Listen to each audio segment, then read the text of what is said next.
سو ہمیں بہت آغاز میں جانا پڑے گا کہ اصل اعزاز کیا ہے۔ اللہ رب العزت نے جب آدم علیہ السلام کو پیدا فرمایا مٹی سے اور فرشتوں کے سامنے، آدم علیہ السلام کا جسم مٹی سے بنا، پاؤں سے لے کر اس گردن تک اللہ فرشتوں کو بتاتا رہا اور فرشتے حضرت انسان کا جسم سنوارتے رہے۔ ہمارے یہ جو جسم کی ترتیب ہے، اس کو اللہ رب العزت نے تقویم فرمایا کہ میں نے ساری مخلوقات میں سے انسان کو سب سے خوبصورت تقویم میں پیدا فرمایا ہے۔ یہ قد کاٹ، یہ ترتیب، یہ چلنا، یہ رب کا پسندیدہ ہے۔ اللہ نے انسان کو بنایا، گردن تک فرشتے کو کہتا رہا بنا، اور گردن کے بعد یہ جو ہمارا سر ہے اس کو دست قدرت نے یعنی اللہ نے اپنے ہاتھ سے سجایا ہے۔ یہ چہرہ، یہ آنکھ، یہ سب کچھ ترتیب اللہ نے اپنے ہاتھ سے بنائی۔ اسی لیے نبی مکرم نے فرمایا کہ کسی کو چہرے پہ مت مارو، یہ چہرہ رب کا شاہکار ہے۔ جو بھی ہو، چہرے پہ مارنے سے منع کیا گیا ہے کہ چہرے پہ نہیں مارنا چاہیے۔ اللہ رب العزت نے اب پورے انسان کا جسم دیکھ لیں اور صرف اس سر کا کمال دیکھ لیں۔ دیکھنا اسی میں، اگر آپ نے اس سر کا کمال دیکھنا ہے تو دیکھنا اسی میں، سننا اسی میں، بولنا اسی میں، رونا اسی میں، سونگنا اسی میں، ہنسنا اسی میں، بولنا اسی میں، سمجھنا اسی میں، ناراضگی کا اظہار اسی سے، خوشی کا اظہار اسی سے، عقل اسی میں، شعور اسی سے، اظہار اسی سے۔ انسان کے جتنے کمالات ہیں وہ سب کچھ اللہ رب العزت نے اس چھوٹے سے حصے میں رکھے ہوئے ہیں۔ اس چھوٹے سے حصے کو دیکھو، اللہ جل مجدہ نے انسان کی پہچان اسی میں رکھی ہے، انسان کی جان اسی میں رکھی ہے، سب کچھ اسی میں رکھا۔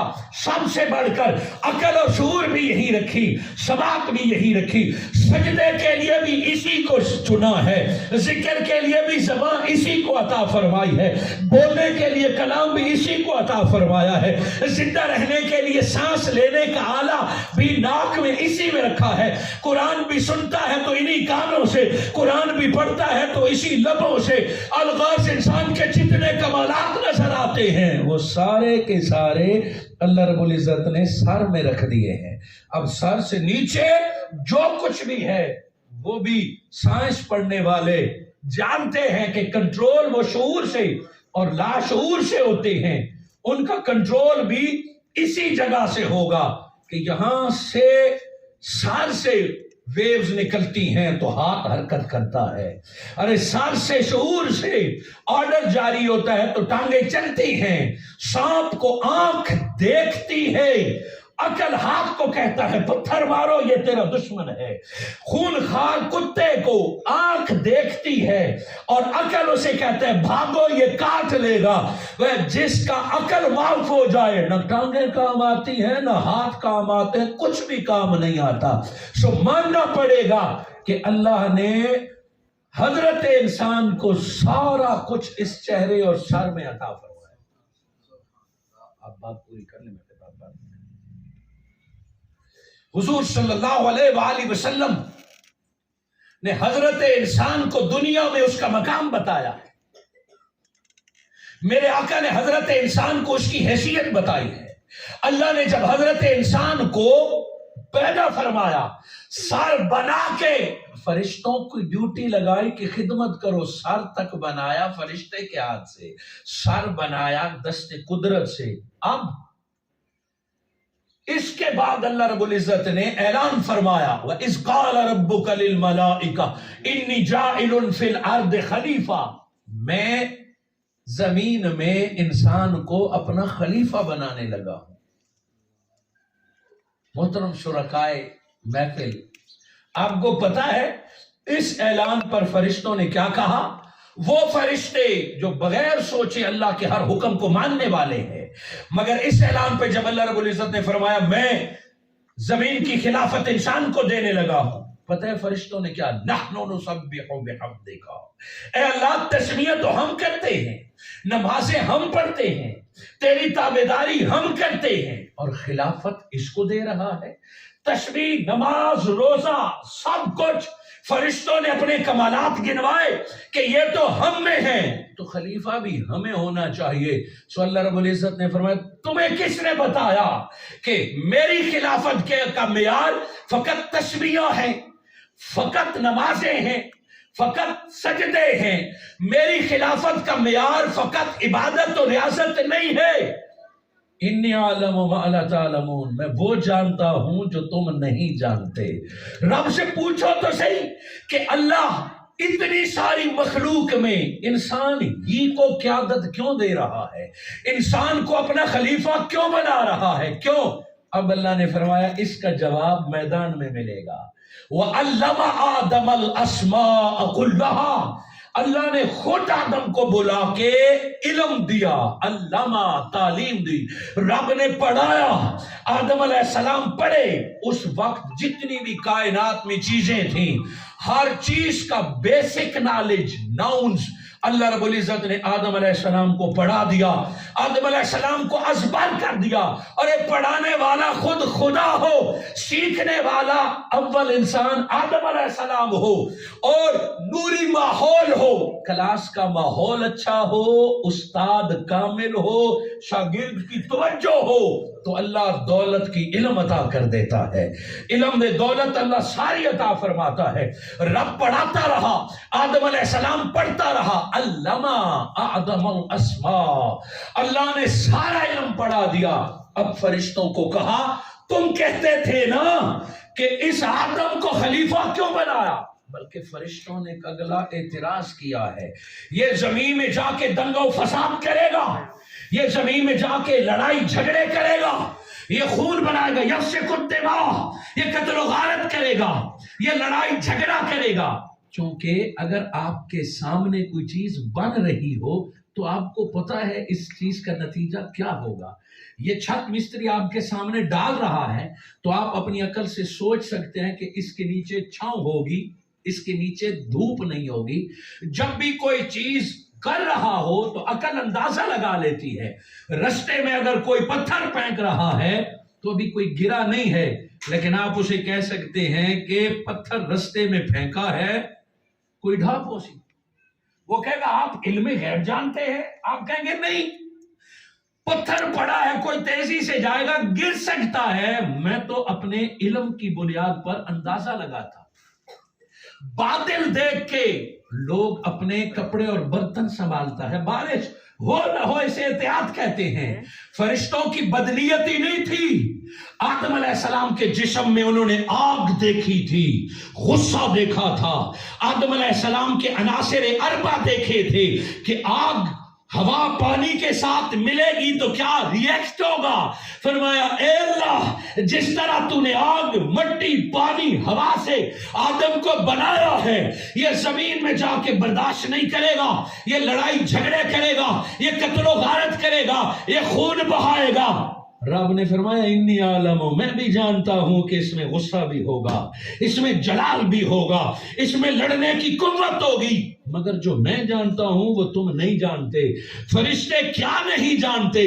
اللہ رب العزت نے آدم علیہ السلام کو تیار کر کے پھر میدان سجا دیا۔ ثم عرضهم على الملائکہ، فرمایا آدم یہاں فرشتوں کے سامنے کھڑے ہو جاؤ، جو میں نے تمہیں سکھایا سارا پڑھ کے سنا دو۔ فرشتے تکتے رہے، حیران رہ گئے، علم انسانی بول پڑا جو رب نے علم دیا۔ آدم علیہ السلام علم کے موتی گھولتے رہے، نچھاور کرتے رہے۔ وہ فرشتے جو ہزاروں سال سے سجدے تو کرتے تھے، عبادت تو کرتے تھے، رب کی طواف بیت معمور کا کرتے تھے، حیران رہ گئے کہ مٹی سے بننے والے کے پاس اتنا علم، اتنے اسماء۔ وہ آدم کی اتنی زیادہ اہمیت کو دیکھ کے حیران رہ گئے۔ اللہ نے فرمایا اب تم بتا سکتے ہو تو بتاؤ۔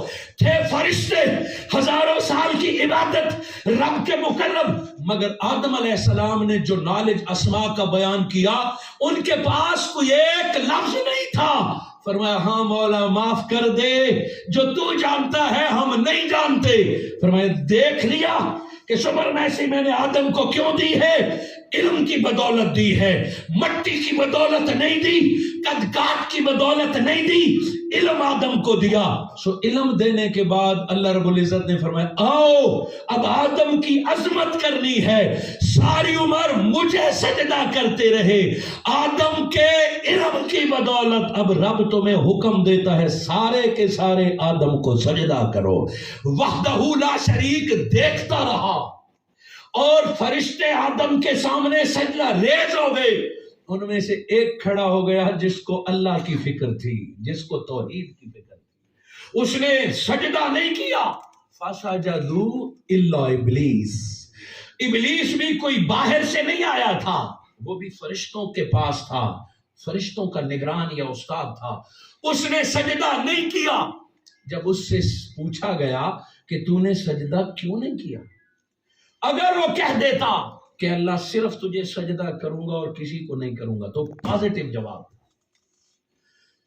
اسے ہرگز سزا نہ ملتی کہ اللہ صرف تجھے سجدہ کروں گا اس کو نہیں کرتا، بلکہ اس نے پازیٹیو جواب دینے کے بعد فرمایا، اب اللہ رب العزت کے فرمان پر ابلیس نے کہا کہ میں اس کو کیوں سجدہ کروں، میں بڑا، میں سینئر، میں آگ سے بنا ہوں، یہ مٹی سے بنا ہے، ایک مٹی والے کو میں کیا سجدہ کروں، یہ غرور تھا، تکبر تھا۔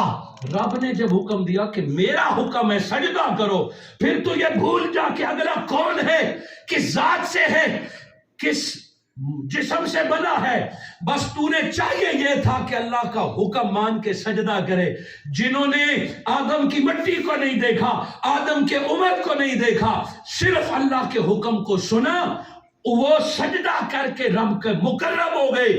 اور جس نے آدم کی عمر کو دیکھا، ذات کو دیکھا، مٹی کو دیکھا کہ اے اللہ میں ایسے سجدہ نہیں کرتا، فرمایا اخرج، نکل جا، تو لعنتی ہے۔ سو پہلے دن رب یہ فیصلہ کر رہا ہے عظمتیں علم والوں کی ہے، عظمتیں اس کی ہیں جس کے پاس نالج ہے، عظمت مقام علم والوں کی ہے۔ غرور تکبر والے کے پاس علم ہو، زمین ہو، دولت ہو، سجدے ہو، الکبر ردائی، تکبر کرنے والے سے رب محبت نہیں کرتا۔ جس دور میں جو غرور اور تکبر کرے گا وہ راندے درگاہ ہو جائے گا، اور جتنا کمزور کوئی ہو جو جتنا علم حاصل کرتا جائے گا اللہ اسے سر بلندی عطا کرتا جائے گا۔ اس پہلے دن اللہ رب العزت نے آدم علیہ السلام کے ذریعے قیامت تک آدم کی کروڑوں اولاد کو بتا دیا، عظمتیں چاہیے تو علم حاصل کرو، عروج چاہیے تو علم حاصل کرو، چاہتے یہ ہو کہ دنیا تمہارے قدموں میں جھک جائے تم علم کی دولت حاصل کرو۔ علم کی دولت وہ ہے جو رب نے تمہیں تحفے کے طور پر دی ہے۔ یہ دولت وہ دولت ہے کہ فرشتے بھی تیرے سامنے سر نگو ہوں گے۔ باقی بادشاہتیں عارضی ہیں، زمین کی حکومت عارضی ہے، دولت کی ریل پھیل عارضی ہے، جوانی کی طاقت عارضی ہے۔ اگر کوئی دائمی طاقت ہے تو وہ علم ہے، ایک بار حاصل کر لو گے۔ ارے جوانی کے بعد جسم کو بڑھاپا آتا ہے، مگر علم کو بڑھاپے میں جوانی آتی ہے۔ موت کے بعد جسم زمین کے حوالے کر دیا جاتا ہے، کچھ بھی ساتھ نہیں جاتا، مگر جس کے پاس علم ہو جو قبر میں چلا جاتا ہے تو علم اس کے ساتھ جاتا ہے۔ علم کو دنیا نے مان لیا ہے، پاور آف نالج کو دنیا نے تسلیم کر لیا ہے، ایجوکیشن کو دنیا نے تسلیم کر لیا ہے۔ سب سے زیادہ انویسٹمنٹ ایجوکیشن پہ ہو رہی ہے، عمر کا زیادہ حصہ لوگ آج پڑھنے پڑھانے پہ خرچ کر رہا ہے، مگر اسلام جس پڑھنے پڑھانے کی بات کرتا ہے، اسلام سائنس پڑھنے کے خلاف نہیں ہے، میڈیکل پڑھنے کے خلاف نہیں ہے، آئی ٹی حاصل کرنے کے خلاف نہیں ہے، انجینئرنگ حاصل کرنے کے خلاف نہیں ہے۔ اسلام سکول آباد کرنے کا حکم دیتا ہے، سکول جانے کا حکم دیتا ہے، مگر وہ جو سر بلندی ہے، وہ جو طاقت ہے، وہ صرف موجودہ نصاب کو پڑھنے سے نہیں ہے۔ انسان کی اصل طاقت قرآن ہے، جو رب نے فرمایا الرحمن علم القرآن، خدا وہ ہے جس نے دنیا میں بھیجنے سے پہلے مصطفیٰ کو سارا قرآن پڑھا دیا تھا۔ میرے آقا کو نبیوں پر سرداری عطا فرمائی، میرے آقا کو مخلوقات پر سرداری عطا فرمائی کہ قیامت تک مصطفیٰ کی برابری کوئی نہیں کر سکتا۔ کیا حضور کا قد اوروں سے بڑا تھا؟ کیا میرے آقا صلی اللہ علیہ وآلہ وسلم کی عمر اوروں سے زیادہ تھی؟ نبی مکرم کا قد درمیانہ تھا جتنا عام انسانوں کا ہوتا ہے۔ میرے آقا صلی اللہ علیہ وآلہ وسلم کی عمر بھی وسط کی تھی، 63 برس تھی، کوئی سینکڑوں برس بھی نہیں تھی۔ عمر بھی درمیانی، قد بھی خوبصورت متوسط درمیانہ، سب کچھ، مگر اللہ نے پہلوں کی سرداری بھی مصطفیٰ کو عطا فرمائی اور قیامت تک پیدا ہونے والوں کی سرداری بھی مصطفیٰ کو عطا فرمائی۔ جنت کی سرداری تو مصطفیٰ فرمایا پیارے تیرا اتنا مقام ہے کہ جنت کی سرداری تو میں تیرے حسین کو عطا کر رہا ہوں، اور جنت کے خواتین کی سرداری میں تیری بیٹی فاطمہ الزہرا کو عطا کر رہا ہوں، شمی کی ولایت کی سرداری میں تیرے علی کو عطا کر رہا ہوں۔ دنیا جان لے کہ سرداریاں مصطفیٰ کے قدموں میں ہے، جو مصطفیٰ کا ہوتا جائے گا اللہ اسے دنیا کی سرداری عطا کرتا جائے گا۔ الرحمن علم القرآن، دنیا کیوں تسلیم نہیں کرے گی مصطفیٰ کی عظمت کو؟ چونکہ مصطفیٰ کو اللہ نے خود قرآن پڑھایا ہے۔ قرآن جسٹ 6666 الفاظ ہیں، آیات ہیں، 30 پارے۔ آپ نے دیکھا پچھلے 400 سال کو دیکھ لیں، لارڈ میکالے سے لے کے آج تک نصاب بدلتے رہتے ہیں۔